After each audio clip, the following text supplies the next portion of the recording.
다 함께 신앙을 고백하심으로 이 새벽 하나님 앞에 예배드리겠습니다. 전능하사 천지를 만드신 하나님 아버지를 내가 믿사오며 그 외아들 우리 주 예수 그리스도를 믿사오니 이는 성령으로 잉태하사 동정녀 마리아에게 나시고 본디오 빌라도에게 고난을 받으사 십자가에 못 박혀 죽으시고 장사한 지 사흘 만에 죽은 자 가운데서 다시 살아나시며 하늘에 오르사 전능하신 하나님 우편에 앉아 계시다가 저리로서 산자와 죽은 자를 심판하러 오시리라.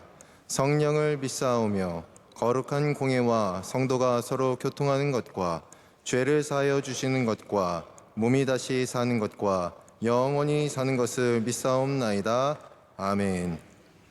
다 함께 찬송가 432장 큰 물결이 설레는 어둠 바다 함께 찬양하시겠습니다. 찬송가 432장입니다.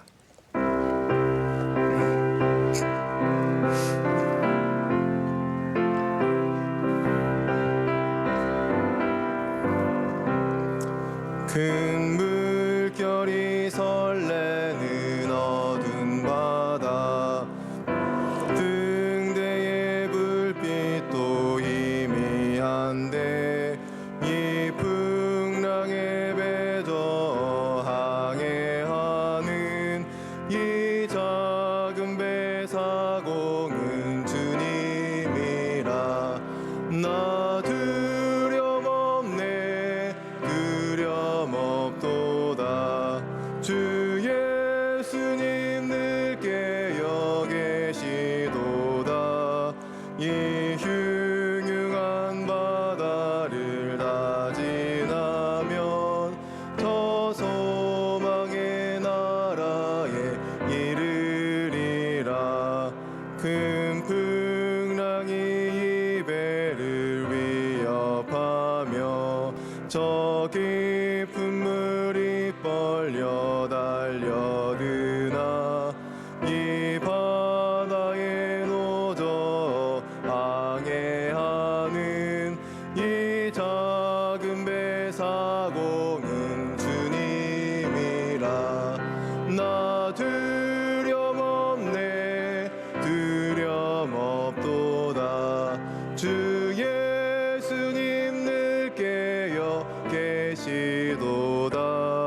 이 흉흉한 바다를 다 지나면 저 소망의 나라에 이르리라. 큰 소리로 물결을 명하시면 이 바다는 고요히 잠자리라. 저 동력이 환하게 밝아올 때 나 주 함께 이 바다 건너가리. 나 두려움없네 두려움없도다. 주 예수님 늘 깨어 계시도다. 이 흉흉한 바다를 다 지나면 저 소망의 나라에 이르리라. 우리를 대표해서 유치학교 예맘트 부장으로 섬기시는 손재경 집사님께서 기도 인도하시겠습니다. 할렐루야. 참 좋으신 하나님 아버지, 2024년의 새해도 새벽의 첫 시간을 우리에게 허락하여 주시고 기도하게 하시니 감사합니다. 우리는 항상 주님 안에서 살아가기를 원하나 우리의 삶 속에서 자꾸만 그 길을 잃어버리고 점점 나약지고 흔들립니다. 우리의 마음과 육신을 긍휼히 여겨주시고 2024년 새해에는 흔들리지 않고 주님과 더 가까워지는 믿음의 삶이 되기를 간절히 소망하며 기도합니다. 우리의 영육을 지켜 주옵소서. 이 나라 이 민족을 하나님이 함께 하시며 대통령과 위정자들이 주를 경외하는 마음을 품고 정치, 경제, 문화, 안보와 더불어 우리들의 자주 작은 삶까지도 주님의 뜻 안에서 함께 하옵소서. 이 세상 땅끝까지 복음을 전하시는 선교사님과 그 가정들을 기억하여 주시고 그들의 마음과 어려운 여건들을 주의 사랑과 주님의 뜻으로 위로하여 주시고 치유 보하여 주옵소서. 7년을 하루같이 명성교회에 쉼없이 부어진 은혜를 감사드립니다. 주님 오시는 그날까지 이 자리에 우리 기도가 멈추지 않게 하시고 주의 뜻 안에서 주님이 주신 사명들을 끝까지 잘 감당하는 믿음의 성전으로 세워 주옵소서. 원로 목사님의 2024년 새해 여정에도 늘 함께 하시고 피곤치 않게 하시고 가는 곳곳마다 주님의 역사가 새롭게 이루어지게 하옵소서. 담임 목사님의 목회 사역에도 강건함과 믿음의 지혜로 기름 부어 주시고 늘 마르지 않는 생명의 말씀으로 성령 충만하게 하옵시며 그 가정에도 주님의 은혜와 사랑이 넘치게 하옵소서. 2023-24 러브인 러빙 축제를 통해 우리 이웃들에게 새로운 믿음의 회복과 사랑의 나눔이 전해지게 하시고 우리 모두가 주님의 뜻을 경험하는 복된 행사가 되게 하옵소서. 이 새벽 말씀을 듣는 길을 열어 주옵시고 주의 나라와 뜻을 위해 주님께로 한 걸음 더 가까이 나아갈 수 있는 결단의 시간이 되게 하옵소서. 우리의 참 사랑이고 소망이신 우리 주 예수 그리스도의 이름으로 간절히 기도드립니다. 아멘. 이 새벽 우리 주신 하나님 말씀은 구약 성경 다니엘서 9장 1절로 3절 말씀입니다. 구약 성경 다니엘서 9장 1절로 3절의 말씀입니다. 제가 아는 성경으로 구약 성경 1247면쯤에 있습니다.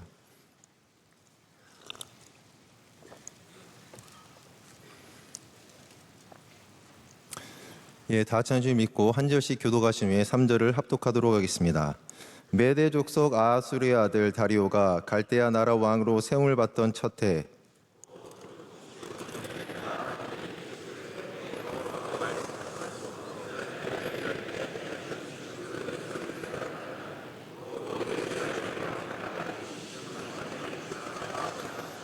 함께 읽겠습니다. 내가 금식하며 베옷을 입고 죄를 덮어쓰고 주 하나님께 기도하며 간구하기를 결심하고. 아멘. 이는 하나님 말씀입니다. 할렐루야. 2024년 주님께서 사랑하시는 우리 명성교회 모든 성도님들 가운데 하나님께서 크신 은혜와 능력, 하나님의 축복과 회복하심이 있는 복된 한 해가 되실 줄로 믿습니다. 언제나 많은 사역 감당하시는 담임 목사님과 원로 목사님께서 기도해 주시고 무엇보다 귀한 목사님들의 사역을 통해서 저희 사랑하는 교회가 하나님의 일들을 더 잘 감당하며 더 넓은 지경으로 나아갈 수 있는 2024년 되기를 간절히 기도해 주시기를 바랍니다. 오늘 말씀은 다니엘입니다. 다니엘 우리가 잘 알듯이 하나님께 특별하게 스스로를 구별하고 하나님 앞에 기도함으로 많은 은혜를 받은 사람입니다. 젊은 시절에 하나님 앞에 특별히 구별되기 위해서 음식을 나름대로 구별해 먹고 또한 특별히 하나님께서 그 가운데 지혜와 명철을 주셔서 모든 지식과 지혜를 허락하여 주시고 심지어는 왕이 꾸었던 꿈을 알게 하시고 그 꿈까지 해결할 수 있는, 해석할 수 있는 능력을 주셨습니다. 단순히 자신의 꿈이 아니고 다른 사람의 꿈이 아니라 왕이 꿨던 꿈을 하나님께서 알게 해주셨고 그 꿈을 해석할 수 있는 은혜도 주신 사람입니다. 믿음 가운데 기도하는 가운데 사자굴에 던져지기도 했고 그 사자굴 가운데 하나님께서 사자의 입을 틀어 막으셔서 그를 건져주셨던 하나님의 사람, 은혜 받았던 사람, 능력의 사람, 믿음의 사람, 지금도 우리에게 은혜를 주고 도전을 주고 그 말씀을 통해서 지금도 기도할 수 있는 힘을 주는 것이 바로 다니엘입니다. 그런데 이 다니엘이 특징이 있는 겁니다. 어떤 특징이냐? 다니엘이 많은 은혜를 받았고 능력을 받았고 기적을 체험했고 하나님께서 그를 철저하게 보호하시지만 다니엘은 포로입니다. 다니엘이 많은 은혜를 받았기 때문에 그의 인생 가운데 언제나 하나님의 은혜와 축복이 넘쳐 흐르고 아무런 문제가 없던 것이 아니라 그러한 다니엘의 상황은 어떤 상황이냐? 포로 가운데 있었고 그가 쓰임받았고 많은 사람들 앞에 높임을 받았으며 나라가 변한다 할지라도 그의 자리는 변치 않았지만 그의 상황은 언제나 포로였고 또한 그의 나라는 멸망했고 여전히 그는 그 문제로 말미암아 마음 가운데 아주 깊은 고뇌와 그리고 아픔이 있는 사람이었다는 것입니다. 근데 오늘 말씀에서 바로 그러한 상황 가운데 또 나라가 바뀌었을 때 바로 다니엘이 책을 통해서 깨달음을 얻는 것입니다. 책을 읽는데 그 책 가운데 하나님께서 깨달음을 주시고 바로 그가 잃어버렸던 나라와 그 민족에 대한 하나님의 분명한 회복과 계획을 깨닫게 된다는 것입니다. 2024년 하나님께서 우리에게도 깨달음을 허락하여 주실 줄로 믿습니다. 깨닫는다는 것은 사물의 본질이나 이치 따위를 생각하거나 궁리하여 알게 되다. 감각 따위를 느끼거나 알게 되다. 알지 못했던 것을 조금은 감지해 나가는 것이 깨닫는다는 겁니다. 보이지 않았고 느끼지 못했고 그리고 알지 못했던 것을 깨닫게 하시는 애가 바로 책을 통해서 하나님의 말씀을 통해서 하나님의 백성과 믿음의 사람들에게 하나님께서 주시는 은혜인 줄로 믿습니다. 젊은 시절 저와 함께 믿음 생활을 잘했던 후배가 있었습니다. 근데 그 친구와 함께 기도하면 하나님께서 꼭 마음간 주시는 시편 9절이 있었습니다. 제가 구체적으로 그 구절을 정확하게 기억하지 못하지만 시편에 자주 나온 말씀에 이 말씀이 있습니다. 내 하나님께 서원한 것을 갚으라. 근데 이 친구가 기도하면 그 마음이 딱 들길래 제가 한번 얘기한 적이 있습니다. 야, 너 아무래도 서원한 게 있는 것 같다. 그랬더니 이 친구가 대뜸 화를 내는 겁니다. 아, 형님, 그래도 그렇지. 서원하지 말라고 서로 성경에 기록된 제가 했겠냐고. 근데 기도할 때마다 그 마음이 있어서 계속 얘기를 했더니 어느 날인가 그 친구가 이제 고백을 하는 겁니다. 솔직히 서원한 게 있다는 거예요. 뭘 서원했냐 했더니 군에서 열심히 하나님 잘 믿고 전도하다 보니 주의 종을 하고 싶다는 마음이 들었다는 거예요. 하나님께 기도했다는 겁니다. 하나님, 저 나중에 때가 되어서, 중요한 때입니다. 때가 되어서 하나님의 일을 하겠다. 근데 이 때가 중요합니다. 이 친구가 생각하는 때는 좀 뭐든지 다 잘하고 돈도 좀 잘 벌고 나중에 좀 안정이 되면 그 때가 되어서 하나님을 하겠다라고 자기는 했던 것 같습니다. 그런데 그 말씀을 딱 받는 순간 이 친구가 첫 번째는 하나님이 혹시 내가 그때 기도했던 것을 지금 행하라는 것이 아닌가. 두 번째 또 기도하다 보니까 더 깊어졌습니다. 하나님께서 이 말씀을 하실까? 내가 왜 그 서원을 따르지 못할까? 처음에는 이 친구가 생각했을 때는 때가 안 돼서가 아닐까. 근데 그것이 아니었습니다. 두려움이 있는 거예요. 어떤 두려움이냐? 처음에는 본인 고백할 땐 아버지가 무섭다는 겁니다. 왜 아버지가 왜 무섭냐 물어봤더니 아버지께서는 해병대 출신이래요. 그 해병대 옛날 아버지들 그 특징 있지 않습니까?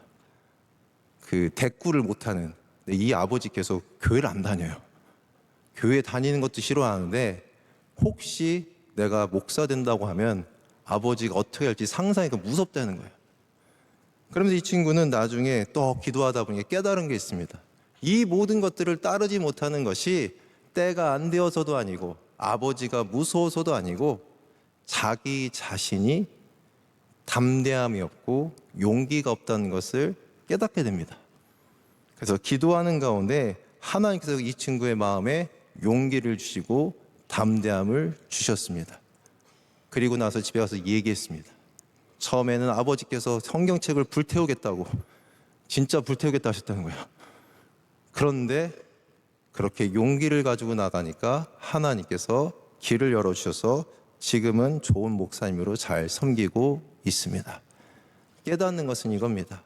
내 마음에 가려져 있던 것들, 내가 지금 해야 되는 것들, 하나님께서 나에게 원하시는 것들을 하나님께서 하나님의 말씀을 통해서 우리에게 깨닫게 하시고 그 깨달음 가운데 순종하며 나아갈 때 우리에게 해야 될 것들, 우리에게 막혀져 있는 것들, 우리에게 메어져 있는 것들을 하나님께서 하나하나 해결하여 주실 줄로 믿습니다. 하나님의 말씀은 하나님의 감동으로 된 것입니다. 주의 말씀을 읽는 순간 하나님께서 우리에게 감동을 주시는 겁니다. 하나님의 감동을 우리에게 주시고 그 감동을 우리도 동일하게 받음으로 하나님께서 기뻐하시고 하나님께서 원하시고 하나님께서 우리에게 계획하시는 것들을 밝게 할 수 있는 은혜를 우리에게 허락하여 주실 줄로 믿습니다. 이러한 하나님께서 다니엘에게 주신 깨달음은 지금 있는 이 모든 상황들, 그가 겪고 있는 이 정치적인 압제와 어려움이 하나님께서 이제는 회복을 허락하여 주실 것이라는 분명한 계획을 다니엘에게 주시는 것입니다. 저는 다니엘이 어떤 말씀을 읽었을까라고 고민했었는데 이 말씀이 바로 제가 볼 때는 예레미야 29장 10절로 14절 말씀입니다.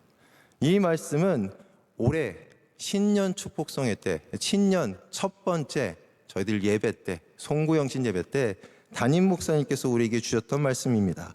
예레미야 29장 10절로 14절 말씀, 여호와께서 이와 같이 말씀하시니라. 바벨론에서 70년이 차면 내가 너희를 돌보고 나의 선한 말을 너희에게 성취하여 너희를 이곳으로 돌아오게 하리라. 여호와의 말씀이니라. 너희를 향한 나의 생각을 내가 아나니 평안이요 재앙이 아니니라. 너희에게 미래와 희망을 주는 것이니라. 너희가 내게 부르짖으며 내게 와서 기도하면 내가 너희들의 기도를 들을 것이요 너희가 온 마음으로 나를 구하면 나를 찾을 것이요 나를 만나리라. 할렐루야. 그렇습니다. 정말로 절망적인 상황 가운데 하나님께서는 바로 다니엘에게 예레미야의 말씀을 받게 함으로써 하나님의 분명한 계획을 보여주시는 것입니다. 변한 것은 아무것도 없습니다.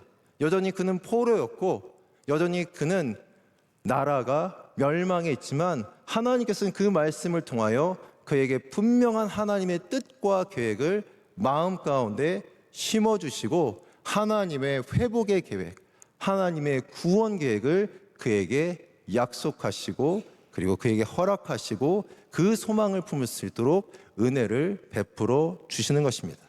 하나님께서는 우리에게 회복과 분명한 구원의 계획을 가지고 계십니다. 그것은 모든 상황들이 정말 절망적일지라도 그 가운데도 하나님은 분명한 계획을 가지고 계시다는 것입니다.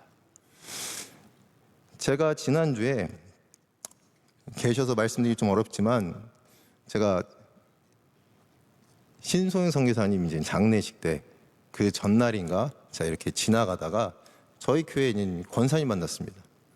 권사님이 저한테 물어볼 게 있다는 겁니다. 근데 제가 조금 걱정되는 거는 그렇게 물어보실 때는 제 수준에서 답하기 좀 어려운 걸 질문하실 때가 있습니다. 저를 붙잡으시더니 하시는 말씀이 목사님, 저 목사님한테 꼭 묻고 싶은 게 있다. 전 생각을 했습니다. 제 개인상가. 그 권사님이 질문이 이겁니다. 목사님, 저는 믿음이 별로 없는데 선교사님 믿음 좋지 않습니까? 평생을 하나님 위해서 살았고 헌신했고 주님 위해서 먼 땅까지 가서 사셨는데 왜 저는 이렇게 잘 살고 있는데 왜 선교사님은 먼저 가셔야 됩니까? 제가 그 말을 듣는데 제 마음 가운데 저 답할 게 없어요. 저도 잘 모르는 게 있겠죠.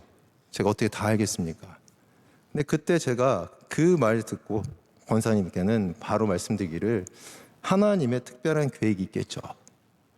근데 저도 마음 가운데 질문이 남는 겁니다. 하나님께서 왜 그전에도 이준재 선교사님 참 귀한 사역을 하셨는데 갑작스럽게 왜 불러가셨고 왜 이러한 것들이 하나님의 어떠한 뜻이 있을까? 그러다 제가 한번 예전에 은혜 받았던 이 선교사님 이야기가 있습니다. 유명합니다. 우리나라의 개신교 최초의 순교자인 토막스 선교사. 1839년부터 1866년 정확하게 27세의 나이에 순교했습니다. 목사님의 자녀로 태어났고 처음부터 선교를 가겠다는 열정을 가지고 어린 시절부터 공부를 열심히 했습니다. 부인과 함께 처음에는 중국 선교를 하기 위해서 중국 땅에 갔고 근데 중국 땅에 가자마자 부인이 돌아가셨습니다. 그랬더니 이 선교사님이 마음 가운데 어떻겠습니까? 시험이 들죠. 아무리 믿음이 좋은 사람도 시험이 들 수 있고 낙심할 수 있고 어려움이 오는 겁니다. 그랬더니 이제는 선교사 일을 관두고 이제 세관에서 일하고 있었습니다. 그러다가 다른 선교사님에게 우리나라 얘기를 듣는 거예요. 조선 얘기를. 그러면서 다시 은혜를 받고 다시 한번 이 선교 사역을 해야겠다. 그래서 한문 성경을 만들어서 우리나라에 먼저 와서 이렇게 2달 동안 선교를 하고 다시 돌아간 이후에 한국 땅, 이 조선 땅에 다시 오고 싶어서 이분이 제너럴 셔먼호라고 이 상선을 타고 한국에 왔었습니다. 왔는데 이분이 그 상선을 타고 왔을 때 그 상선이 이렇게 무기를 갖다 장착하고 와서 결국은 조선 사람들하고 부딪힌 겁니다. 그래서 결국은 배가 타고 도망하는 과정에 이분이 마지막 순간에 마지막 순간에 성경 몇 권을 전해줬답니다. 근데 이 성경을 받는 이 박충권이라는 분이 성경을 버리면서 이분 목을 자른 것 같아요. 그 나이가 27살입니다. 그리고 나서 이분이 헛되이 죽은 줄 알았습니다. 그렇지만 놀랍게도 이 토마스 선교사가 전해줬던 그 성경을 이 박충권이라는 분이 나중에 주워서 집에 가서 읽다가 예수님을 영접합니다. 그분이 그때 당시에 나눴던 성경 한 권을 다른 분이 집에 가서 벽지로 쓰다가 그 벽지를 발랐던 곳이 바로 널다리 교회로 교회가 됩니다. 그리고 나서 결국은 이 토마스 선교사는 특별한 일을 한 것 같지는 않지만 결국 하나님께서 그를 통해서 한국 땅 가운데 생명과 구원과 회복의 놀라우신 일을 행하여 주십니다. 나중에 이 토마스 성의 어머니가 아들이 목이 잘려 죽었다는 이야기를 듣고 이렇게 하나님 앞에 기도했답니다. 하나님, 내 아들을 목베어 죽인 민족이지만 아들의 죽음이 헛되지 않도록 조선이 주님 앞에 돌아오기를 바랍니다. 라고 기도했고 그 기도를 하나님께서 들어주시고 이 땅 가운데 생명과 지금 우리가 회복과 구원의 은혜를 누리는 줄로 믿습니다. 그렇습니다. 하나님의 회복의 계획은 제가 깨달은 거는 죽음마저 넘어서는 것 같습니다. 모든 절망, 한계, 우리 인간이 절대 넘을 수 없는 한계는 죽음입니다. 네, 하나님께서는 그 죽음마저도 넘어서서 회복과 구원의 계획을 가지고 계시다는 겁니다. 그렇다면 우리가 겪고 있는 이 모든 한계라고 생각하는, 절망이라고 생각하는, 더 이상 아무것도 할 수 없다고 생각하는 이 상황 가운데도 하나님께서는 분명한 하나님의 놀라우신 회복과 구원의 계획을 가지고 계시다는 것입니다. 2024년 하나님께서 우리에게 깨달음을 허락하여 주실 줄로 믿습니다. 하나님의 회복과 구원의 계획이 우리 가운데 있다는 것을 하나님께서 다시 한번 깨닫게 하여 주실 줄로 믿습니다. 마음 가운데 낙심이 있습니까? 더 이상 아무것도 되지 않는다고, 오래 기다려도 되지 않는다고 낙심하고 계십니까? 믿음의 사람들은 하나님을 끝까지 신뢰했던 사람입니다. 아브라함은 하나님의 약속이 이루어지지 않았지만 그는 흔들리지 않고 25년간 아들을 낳기까지 그 오랜 기간 동안 흔들리지 않고 그는 하나님을 신뢰함으로 오히려 그것이 하나님 앞에 의가 되었고 그가 칭찬받을 수 있는 믿음의 조상이 되었습니다. 하나님께서는 다윗이 하나님 앞에 언제나 부르짖고 쫓겨나고 어려움 가운데 다윗이 언제나 사울의 위협을 받는 가운데도 그가 흔들리지 않고 주님을 의지하고 기도함으로 하나님께서 영광 받아주시고 오히려 하나님의 때가 되었을 때 그를 높여주셨습니다. 우리 사랑하는 모든 성도님들, 모든 상황 가운데 하나님의 구원과 회복이 계획이 있으심을 믿고 승리하시는 2024년 되시기를 간절히 소망합니다. 오늘 말씀은 또한 하나님께서 왕이시라는 겁니다. 하나님께서 이 모든 것을 주관하고 계시다는 것입니다. 분명히 왕이 있습니다. 오늘 말씀에도 시작이 메대 족속 아수르의 아들 다리오가 갈대아 나라 왕으로 세움을 받던 첫 해입니다. 세상에 왕이 있습니다. 세상을 통치하는 사람이 있습니다. 세상 가운데 분명히 눈에 보이는 이 모든 것을 주장하는 사람이 바로 코앞에 있습니다. 그러나 이 모든 것들 가운데 그것을 넘어서서 하나님이 진정한 왕이시라는 것입니다. 하나님이 모든 것을 주관하신다는 것입니다. 하나님의 분명한 계획을 가지고 하나님의 일들을 하나님께서 지금도 행하여 주시고 지금 보이는 것은 없지만 눈에 보이는 것이 없고 손에 잡히는 것이 없지만 하나님께서 분명히 하나님의 백성에 대한 계획을 가지시고 그리고 하나님의 뜻대로 이 나라와 온 우주 만물을 통치하심을 하나님께서 말씀하여 주시는 줄로 믿습니다. 역사적으로 볼 때 이스라엘 민족이 이렇게 포로가 되고 패망이 되었던 것은 왕들의 실수와 정치적 실수와 많은 백성들의 오만함과 자만심이었다라고 볼 수도 있습니다. 그러나 하나님께서는 이 모든 상황 가운데 이스라엘 민족이 하나님 앞에 범죄하고 떠났음으로 말미암아 하나님께서 그들을 심판하신 것이고, 이제 때가 되었기 때문에 하나님께서 그들을 주장하셔서 그들을 회복시키신다고 말씀하여 주시는 것입니다. 지금도 세상을 바라보면 세상 가운데 왕이 있습니다. 전 세계 가운데 미국과 중국의 G1, G2의 싸움 가운데 이 나라와 이 땅이 어떻게 될지 우리는 알지 못합니다. 미국이 어떻게 되는지 너무나 큰 우리의 관심입니다. 트럼프가 되면 어려울 수도 있다 말하시는 분도 있습니다. 그리고 중국이 갈수록 성장하기 때문에 우리나라의 앞이 암울하다고 생각하는 분도 있습니다. 중국이 갈수록 모든 첨단 기술을 통해서 경제적 부흥을 이루고 있고, 여전히 이 아시아에서 더욱더 큰 영향력을 행하고 있으며, 그리고 북한 땅 가운데는 여전히 우리나라를 위협하고 있고, 러시아와 우크라이나는 전쟁하고 있으며, 전 세계 가운데 이 모든 위기의 상황 가운데 우리는 어떻게 해야 되는지 알지 못한다고 스스로가 어려워하고 자문하고 있는 시대라는 겁니다. 그러나 하나님께서 오늘 말씀 가운데 분명히 우리에게 보여주시는 것입니다. 세상의 왕, 세상의 나라가 아니라 하나님께서 왕이시라는 것입니다. 하나님의 백성을 하나님께서 지키신다는 것입니다. 하나님을 의지하는 사람들을 하나님께서 보호하여 주신다는 것입니다. 우리가 볼 때는 여전히 세상 가운데 위기이고 세상 가운데 여전히 소망이 없어 보이지만, 하나님을 의지하는 사람들, 하나님의 백성들 가운데는 하나님이 분명한 계획을 가지시고 구원하시고 인도하시고 지키시고 보호하여 주시는 줄로 믿습니다. 그렇습니다. 하나님께서 왕이십니다. 하나님께서 통치하시는 것입니다. 하나님께서 지키시는 것입니다. 하나님께서 보호하여 주시는 줄로 믿습니다. 이러한 하나님의 은혜를 받기 위해서 결국은 하나님께서 하나님의 백성 가운데 원하시는 것은 딱 하나입니다. 그것은 바로 3절 말씀에 내가 금식하며 베옷을 입고 죄를 덮어쓰고 주 하나님께 기도하며 간구하기를 결심하고, 모든 이러한 문제, 이스라엘 땅 가운데 패망하고 멸망한 이 문제를 해결하는 것은 시작이 있다는 겁니다. 모든 것의 시작은 바로 기도입니다. 하나님께서 기도하면 문제를 해결하여 주실 줄로 믿습니다.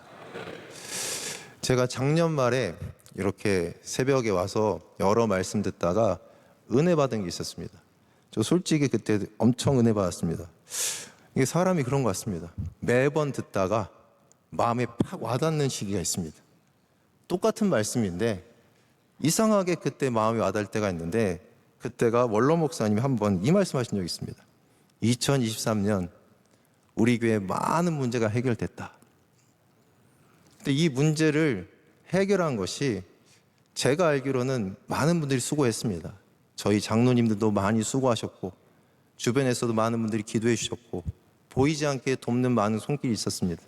근데 목사님은 이것이 해결된 것이 영적인 두 가지를 딱 말씀하시는 겁니다. 첫 번째는 밤에 와서 하는 밤기도였습니다. 밤에 와서 기도할 때 하나님께서 은혜를 주셔서 밤마다 와서 기도했다. 평생 그런 적이 없었다. 그런데 그때는 그 마음 주셔서 내가 밤마다 와서 기도하기 시작했다. 두 번째는 금식을 한 1년 했다. 갑자기 금식하라는 마음 주셔서 1년 동안 금식했는데 아침마다 설교도 있고 많은 것이 있는데 참 하기 쉽지 않았다. 그런데 주신 은혜대로 순종했다. 그렇게 하고 나니까 문제가 해결된 것 같다. 영적으로 풀어가는 분명한 방법이 있습니다. 기도가 문제를 해결하여 주시는 줄로 믿습니다. 2024년 말씀으로 깨달으시고 기도와 금식과 간구하심으로 하나님의 은혜를 받으시는 복된 2024년 되시길 간절히 소망합니다. 이 시간 기도하실 때 먼저 교회와 우리 담임 목사님, 원로 목사님을 위해서, 그리고 교회에 많은 선교사님들 계십니다. 많은 선교직 가운데 하나님께서 은혜 베풀어 주셔서 정말 하나님께서 모든 선교사님들 각자의 선교에서 강건하게 하시고 선교의 많은 사역들을 감당할 수 있는 지경 허락하여 주시고 그리고 모든 사역의 길을 열어달라고. 그리고 2014년 우리 사랑하는 명성교회 특별히 많은 일들이 계획되어 있는데 하나님의 은혜 가운데 더욱더 교회가 부흥하고 성장하며 그리고 임명된 분들 잘 모든 일 감당할 수 있기를 이 시간 주여 삼창과 함께 기도하도록 하겠습니다. 주여 주여 주여. 할렐루야. 살아계신 하나님 아버지 감사합니다. 귀한 명성교회 가운데 저희들을 불러